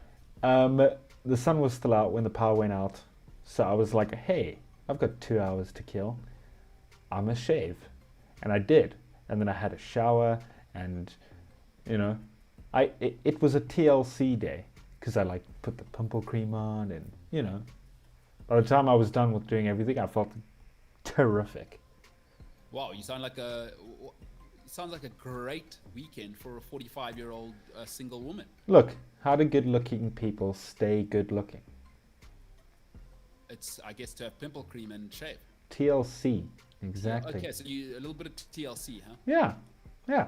So that's what I did on Saturday. I decided I needed to kill time, and that's what I did, and it worked. And here we are. Now I just need to get my hair cut. Has your girlfriend seen you since you've shaved your beard? You look like a small child. No. Well, a big child. I mean, you're 6'3". You should see me with no beard at all. I actually look like I'm 11. So now, it'll be funny if you and your girlfriend go shopping, it'll look like she just brought her oversized son to buy underwear. Damn. So, okay. But good for you, James. You look handsome, you look crisp, and most importantly, your mom is going to love it. She is. She's seen me since, because I know she's watching today, so she's seen the whole beard trim and everything. Oh, fantastic. Okay, so she liked it, huh? Yeah. Well, I assume so. She doesn't like the beard at all, but, you know. Yeah, what sort of, and the tension of your girlfriend liking it, her hating it, I mean, are you guys going to deal with that as family behind closed doors, or is that something you'd like to deal with on the show? So, I realized it's something that is less of something than we're making it out to be. Because I actually enjoy having the beard. It makes me look not 12 years old. Yeah, but here's the mistake you're making. If you have ladies in your life that love you, your life ceases to be about you. You're going to learn this very quickly. Your mom is thinking, yeah, he's my son, and your girlfriend is thinking, he's my boyfriend. You're making a huge mistake here, presuming this is about you, James. You're actually a supporting actor in this whole thing. You're not the protagonist. Yeah. I am the supporting character in my own life story. Oh, absolutely. Absolutely. And the sooner you accept that, and I've accepted it, the sooner you accept that, the sooner you'll have peace in your life. If you keep thinking you're the man, oh boy, oh boy. Sure, so I've got some stuff to work out this weekend. Yeah, shout out to you. this week. You got two things to work out. It's the IQ thing and this. I mean, I'm not trying to cause trouble at home. I'm just saying, I would imagine it's gonna be a talking point. It's gonna be a talking point at some point. Probably. I'm probably going to go down to the coast at some point, and there's going to be a comment about it, and you know. Yeah, it's good. Listen, you need that tension in your family. Otherwise, what does it all mean? Do they even love you? You know what I'm saying? Also, like I said, I'm a strong, independent woman who don't need no man. Shout out. Hey, girl, go and tell him, James. Okay, James, listen here. Obviously, with you being smart in other ways, you are now going to reveal that to us because you've got a segment called Social Media with James. James. All right, what you got for us, Jimbo? So, not an awful lot actually. So, it perfectly works with our timing. This weekend, I'm not sure if you saw, but the lists of released players for Premier League clubs was out on Hit me with it. Saturday. I've seen some of them, but hit me with it. So, it's in order of team. So, Arsenal. They've released Moreira Marino, David Luiz, Oluwu, and Joseph Olugbenga. Those are the players Arsenal have released. I'm not sure if you want to hear the players that Aston Villa have released. Not really. Give me the big clubs. Cool. Chelsea have released Jamal Clint Ross. Never heard of that dude. Isaiah J. Brown. I'm realizing how this list works now. Huh. Yeah, that's because you're smart in other ways, James. Huh. Okay. Never mind. Wilfredo Caballero. Yeah, that's the goalkeeper. Yep. Declan Frith. Danilo Pantic. Marco Wilfred Cornelius Van Ginkel. And Jack Wakely.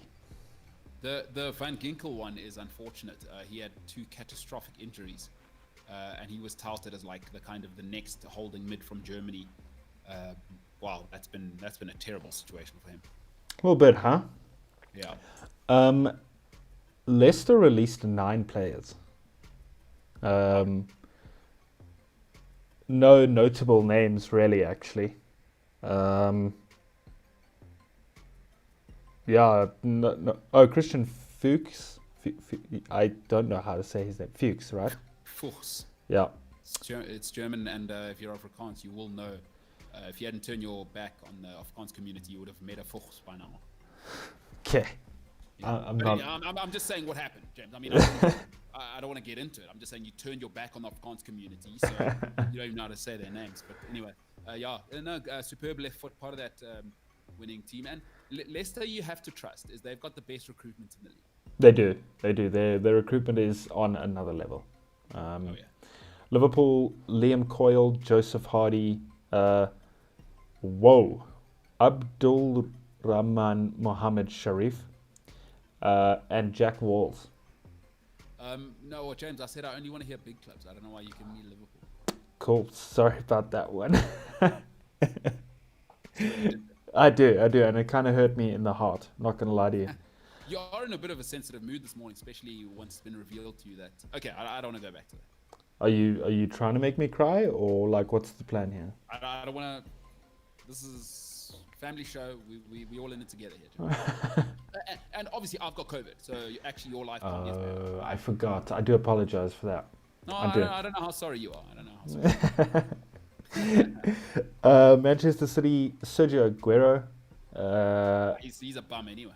He is. Can't even score a goal, honestly. Yeah, what a bum. Garcia, Adrian Bernabe, Eric Garcia, Daniel James Grimshaw. I didn't know City had their own Daniel James. Fernando Luis Rosa. I'm pretty sure that is Fernandinho. Yeah. Louis Molden and Felix Mencha. That wasn't me saying it wrong. That's his name is spelled with an N and then an M. So it's Mencha. Got you. The Fernandinho situation is subject to change. I think they'll get him back for another year. I think they can squeeze one more good year out of him. It's leadership as well. Culture setter. You don't want to lose that. And Pep knows he's got a young team. He needs that professionalism in the change room. Yeah. Manchester United, Jacob Andrew Carney, Joel Dennis Castro Pareja, Mark Helm. Nobody knows. Oh, Sergio Romero's on this list. Aliou Badara Traore, and then the rest are just sort of academy graduates. No one super noticeable. So there are just Traores everywhere, huh? Mendy's and Traores. I had no idea. They are in every single place on earth. If you don't know a Traore or a Mendy, you're not living. No. You need to know a Traore or a Mendy. I wonder if they're all like somehow related in the sense that you know, like, so the great Kenyan runners all come. They have their a genetic core from a particular tribe. So they've done testing over the last I think it was 35 years of Kenyan runners. Turns out they are all related in some way down the line, and that gene that lives within them to push them to that level. So I wonder. It'll be interesting to find out. All the Mendys are family, huh? Could be. I mean, all the Kenyans, and that's a real story. And empirical research again, James. It's not just me saying it's all relative. It's not all relative. We can do it with genetics. Hey, you never know. It could be relative. Sure. Oh, no, it is all relative, actually. It is all relative. Nailed it. So upset you didn't pick up on that at first. No, very good. It's because I'm the dumbest person in my family. It's true. That is true. That's why it took so long. Nobody super noticeable from Tottenham. Probably the biggest name here, Paulo Gazzaniga, their sub goalkeeper.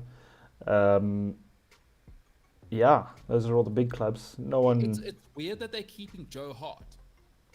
He is about 428 and terrible. And awful. Yeah, terrible. And awful. Horrible player. Since he left Man City, oh my gracious, what is going on there? Yeah. I don't understand. Yeah. Anyway, Spurs loser organization. Good for them. Not even sure why they signed him in the first place, if I'm honest. Ooh, Joe Hart. Yeah.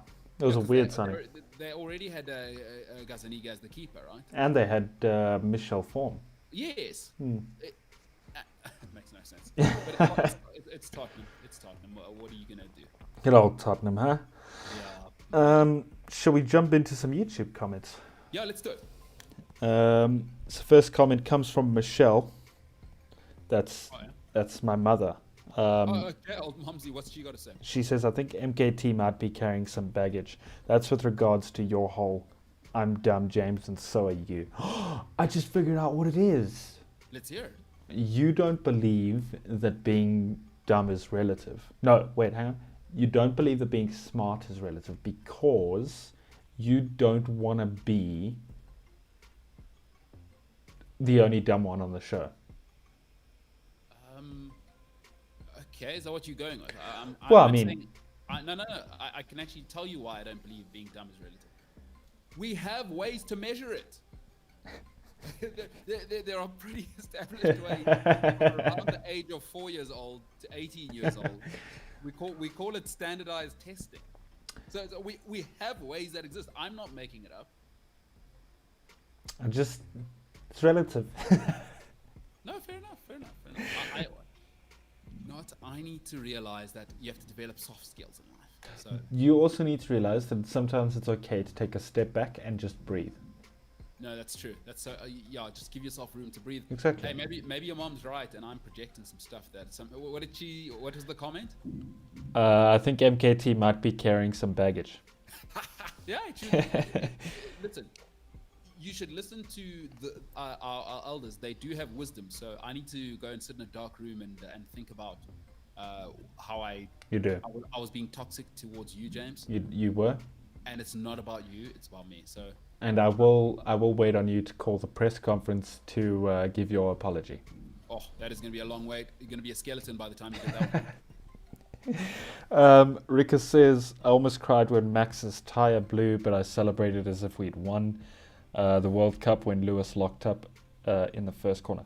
So yesterday's Grand Prix, electric stuff. Wild Grand Prix. I'm on Rickus's page.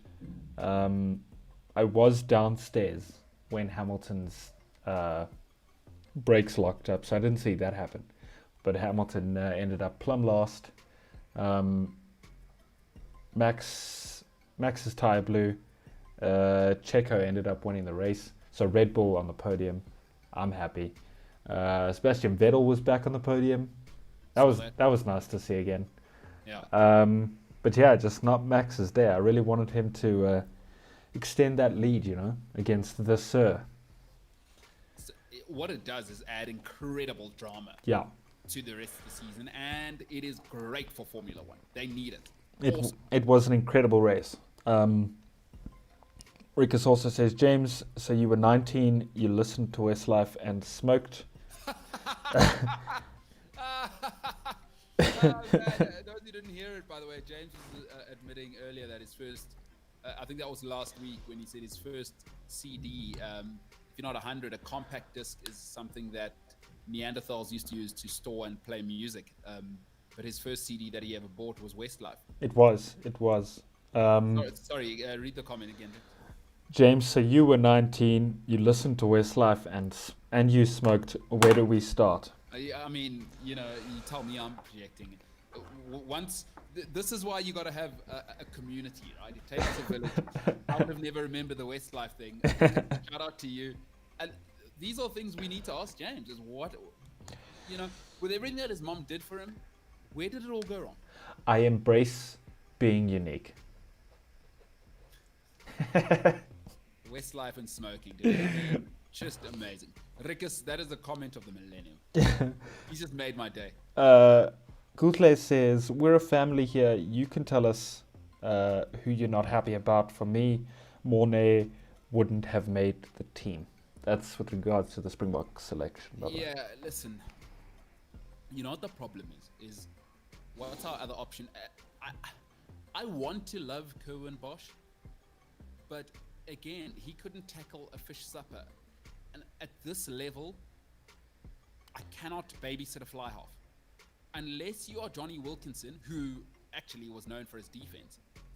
But at this level, we had the great Charlie Hodgson on here, and we were talking about why Johnny was better than him. I mean, Charlie Hodgson has all the kicking points records for English rugby, especially on the domestic tournaments. The problem with Kerwin, and I would imagine Gulke, they'd want Kerwin Bosch, he hasn't improved his defense. So the problem with him is, the problem with Kerwin is he's a turnstile, right? That channel becomes a turnstile, and that eradicates his talent. Is that first and foremost, especially with Bok rugby, the way Rassie sets up, it's all about imposing your will. And the defense is one thing, and we've seen it even at Super Rugby level or a Rainbow Cup level. I love Kerwin for everything he gives me with ball in hand. Unfortunately, though, I've also seen just again he's an open highway, and I can't have their big 6 and 7 runners, Hill or whoever it may be, running at that first channel, and there's absolutely no resistance, and then the Springboks are playing rugby on the back foot. It just ain't gonna work. So Mornay Steyn, listen, ultimately that's how you win Test rugby, and Mornay will kick big penalties at big moments, and listen, the Bulls are how the Boks are gonna play. So yeah, it's tough. I just think it's because he's old, dude. He is old, but for me, where else do we go? Kerwin Bosch is not a Springbok level player. Let's get that out of our heads. I have other players in the squad as well who I don't believe are Springbok level players. I've had people give me pushback in my personal life when I've raised this. But Kerwin Bosch is not a Bok level player, I'm sorry. As much as I want to love him, he's not making himself lovable. So learn how to tackle. As soon as he learns how to tackle, he's Bok level. Gonna be testing times for Springbok rugby, huh? No, it's not. We're gonna beat the Lions 15-0. You missed the 3-match series. You missed the joke. Because it's a test match. Yes. But James, there's no way to know how intelligent people are, except to test. Sambiwa says, James, when you're going to comb your hair, it's looking a bit messy. Is it? I thought it was looking alright today. I thought the kind of bedhead thing was kind of working. Well, James, you have to take feedback, you know? I suppose so. See, your thing is you want feedback that you like. You don't want actual feedback. I am open to feedback. Okay, so well, you shouldn't have questioned it. You should have gone, oh, okay, I'll clean it up or whatever, you know? Yeah, but I also have a say in what my hair looks like. Because after all, it is my hair. Oh, James, independent So- woman, you don't need no man. Oh, yeah. Oh, tell him, sister. Okay. All right. No, fair enough. Fair enough, Cubs. Rika says, Umbrello, you're such a Grinch. What makes you happy? What tickles your fancy? What were we talking about here? Oh, Netflix and Lucifer. Such a good question. So many things make me happy.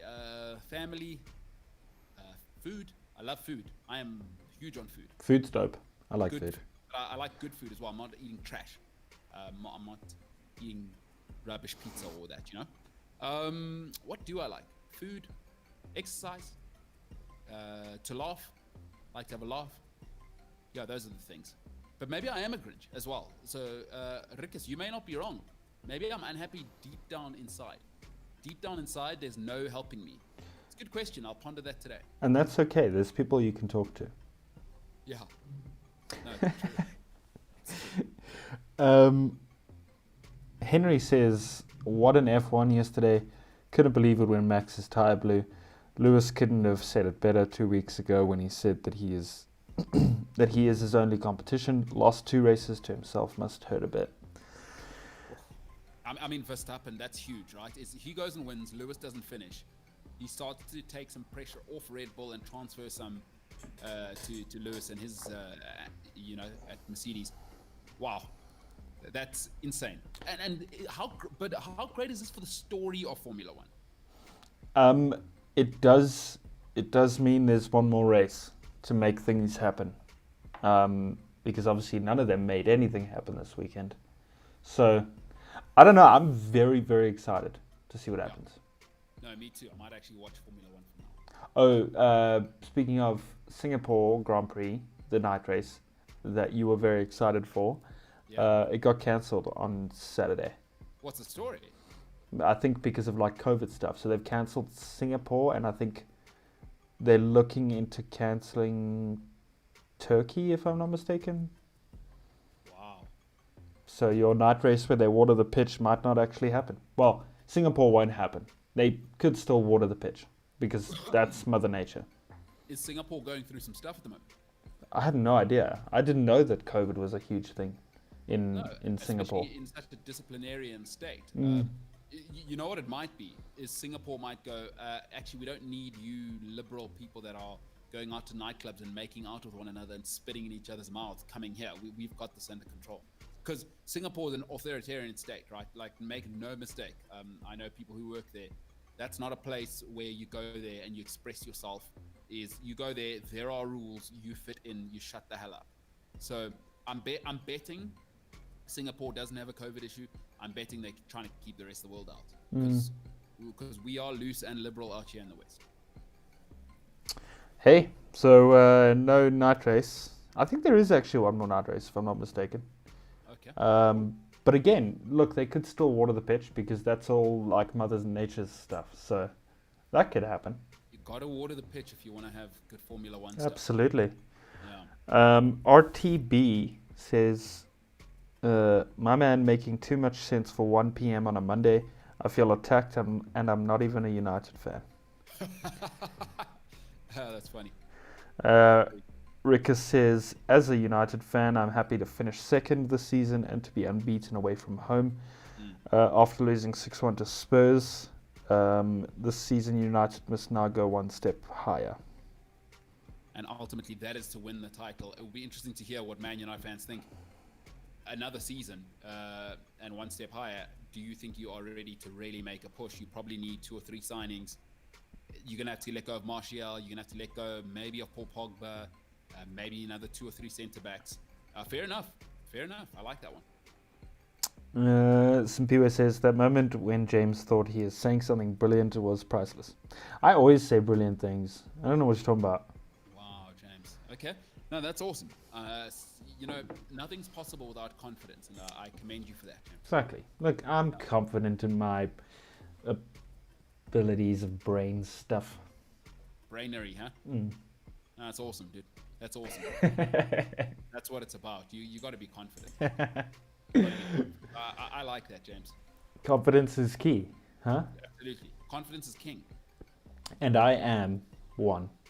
Yeah, you're the king of your own kingdom. That kingdom being my apartment. Man. Everything the light touches is mine. James, you're so inspirational. You know, what did you say today? Is intelligence is or relative? Yeah, being smart is relative. No, it's huge stuff. It's huge stuff. Just inspirational to be around you. All right, Jimbo, great show today, pal. Folks, we are working on the sound. If you will forgive me, I will work on it again today, and hopefully it'll be better and better. We will be back in studio next week. So just so you know, this entire week will be done again in quarantine and lockdown, because I'm a good person. I don't want to go spitting in people's mouths and spread COVID. Because yeah, you know, I believe a pleasure shared is a pleasure doubled. COVID is not one of those things. Look, I'm just confused as to why you're under the impression that people go around spitting in each other's mouths. Oh well, I mean, you've seen the numbers are going up. I mean, what are people doing? Yep, you're just a statistic now. I'm just a guy. Listen, once unless you've had COVID, James, you can't actually understand, and I'm not even going to begin to explain to you. Thank you very much. You're nothing but a number, actually. You're a statistic, is what you are. James, I know you think you're joking. That is one of the greatest things anyone's ever said to me. Please tell everyone else on earth that. You are just a number. Nobody cares. Thank you for that, James. It warms my heart to hear something that clinical from you. That's, yeah, I'm going to pretend that's... I turned around on you because you thought it was a hard and actually now I've made it about everyone else. It's quite a morose message. What you don't realize is that you're delivering to people is you're not special. If you say everyone's special, nobody's special. So I couldn't agree more with James Ilsley before we leave on that. He says nobody's special. Everybody's just a statistic. So shout out, James. You're right. Nobody is special. But everyone has something special about them. Oh my gracious. Okay, well, the MKT show. James, good stuff, brother. See you in the morrow. Have a good one. All right, ladies and gentlemen, this is the MKT show. It's been an awesome show. If you are looking for the podcast, remember it is the MKT show. You can find it on cliffcentral.com, the Cliff Central app, or wherever you get your podcasts. For today, though, it has been awesome. And hasta mañana, as they say. Until tomorrow, ladies and gentlemen, my name is MKT. This is the MKT show. But for now, we are the hell out of here.